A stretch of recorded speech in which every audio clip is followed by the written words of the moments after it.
how come we're not big like Second Baptist? Why aren't we? And you guys are probably, at least to some extent, familiar with this. There are not any Lutheran churches that have more than, I'm guessing, maybe 10,000 people in worship on a weekend. Oh, yeah. And I think there's only one that has ever gotten that big, and that's Joy Lutheran in Phoenix, which used to be a part of the ELCA, the Evangelical Lutheran Church in America. But when the ELCA made some of their decisions most recently about gay and homosexual lifestyles, allowing and saying that was okay, that church immediately withdrew from the ELCA, and they're now either independent or they're a part of the North American Lutheran Churches in Mission or a group like that. Yeah, but seriously, the reason for that is there is some, I guess, ethos about being Lutheran that does not translate well to what you would today a lot of people would say as mega church.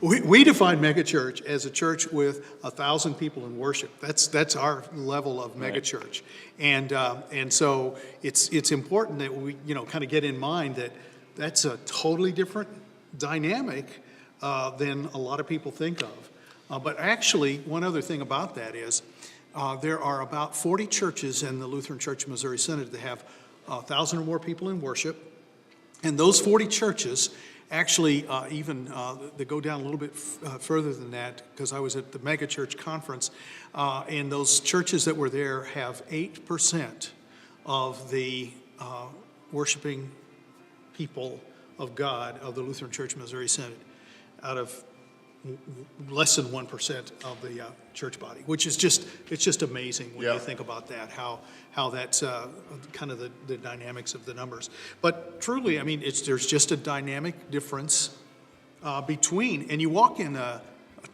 quote unquote true megachurch, and it's not Lutheran, not necessarily bad, but it's just not Lutheran.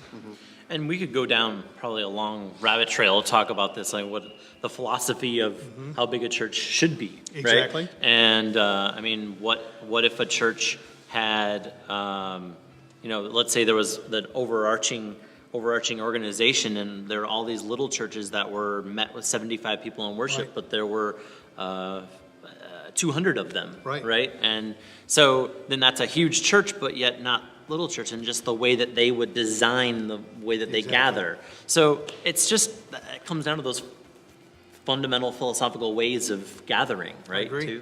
Yeah, and I have been working on my smile.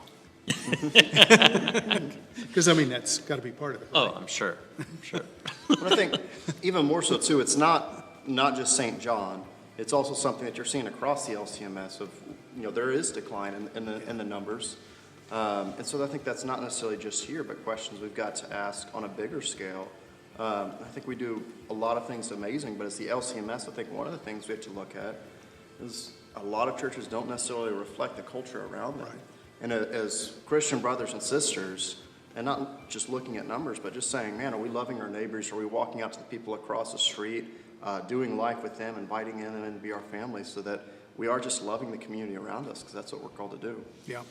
And actually, St. John is an anomaly that we're actually growing and more people are coming, and it's just, it's not the case. But, so anyway, hey, that was fun. Yep.